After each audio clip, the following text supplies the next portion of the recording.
মানুষের জবাবদিহির অনুভূতি যখন শূন্য পর্যায়ে নেমে আসে তখন আসলে পদে পদে গ্লানি বইতে হয়।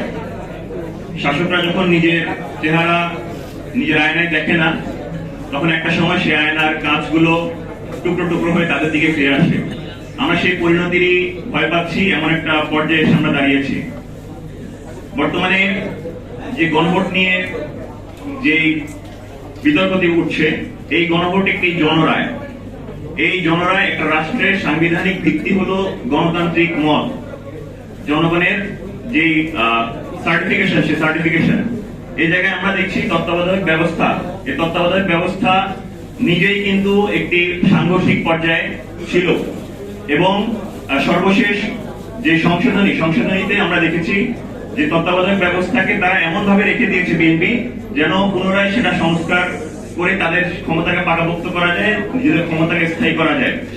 এই সংবিধান সংশোধন বনাম বেসিক স্ট্রাকচারের যে দ্বন্দ্ব বিএনপি জিয়ে রেখেছে, এটি আসলে তাদেরকে বিএনপি যে নিজের স্বৈরাচারের দিকে তারা ধাবিত হচ্ছে, স্বৈরাচার হওয়ার দিকে ধাবিত হচ্ছে, সেটিকে আসলে ইঙ্গিত করে।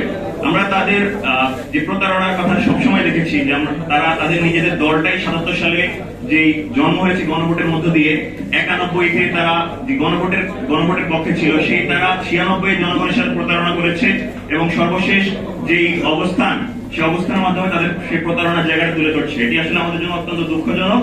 আমরা দেখছি তাদের পক্ষে যে রায় যায় সবসময় সেই পক্ষের রায়ে তারা সবসময় সাথে থাকে এবং যখনই সেটা বিরোধী হয় তখন সেটা বিপক্ষে চলে যায়।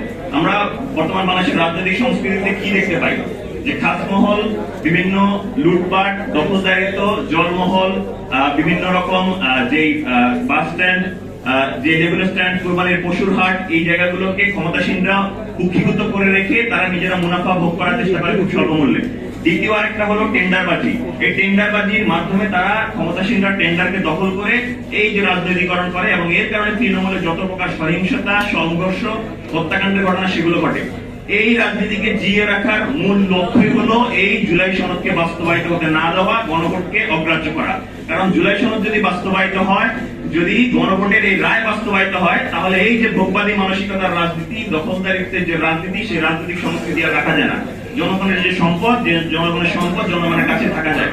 এই ভয়ে আমরা মনে করছি যে এই ভয়ে আসলে বর্তমান সরকার যেভাবে হোক তারা ক্ষমতা এসেছে, তারা এই ভয়ে আসলে এই জুলাই সনদ এবং গণভোটকে তারা অগ্রাহ্য করার চেষ্টা করছে।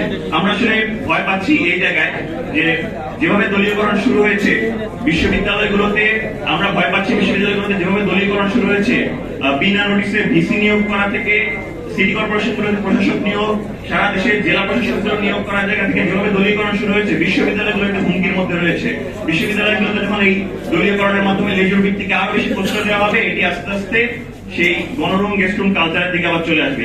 এই আশঙ্কা আমরা করছি এবং ছাত্র রাজনীতির যে অস্থিরতা, সেই অস্থিরতার জায়গাটাকে বিএনপি আসলে উস্কে দিচ্ছে আমরা মনে করছি। আমরা সামগ্রিকভাবে মনে করছি জুলাই আন্দোলনে যে একটা বড় স্টেক হোল্ডার শিক্ষার্থীরা ছিলেন, এই শিক্ষার্থীদের যে চাহিদা পিএসসি এবং অন্যান্য জায়গাগুলোতে তারা হুমকি মুখে ফেলছে।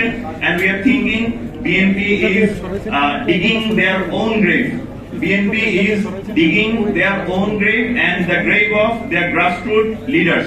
আমরা বিএনপির এই স্বৈরাচার হওয়ার পথে আমরা আশঙ্কা বোধ করছি। আমরা বিএনপির জন্য দোয়া করছি যেন তারা এই সুপথে ফিরে আসে, দেশের মানুষের জনরায়কে তারা উপেক্ষা না করে সেটির পক্ষে অবস্থান করে এবং বাংলাদেশকে সামনে এগিয়ে নিয়ে যাওয়ার জন্য কাজ করে। যদি সেই রায় তারা মত না দেয়, আমরা প্রস্তুত রয়েছি, আমরা বাংলাদেশের মানুষের স্বার্থ অধিকারে আবারও রাজপথে নেমে আসবো ইনশাআল্লাহ। সবাইকে অসংখ্য ধন্যবাদ জানাচ্ছি। আসসালামু আলাইকুম ওয়া রাহমাতুল্লাহ।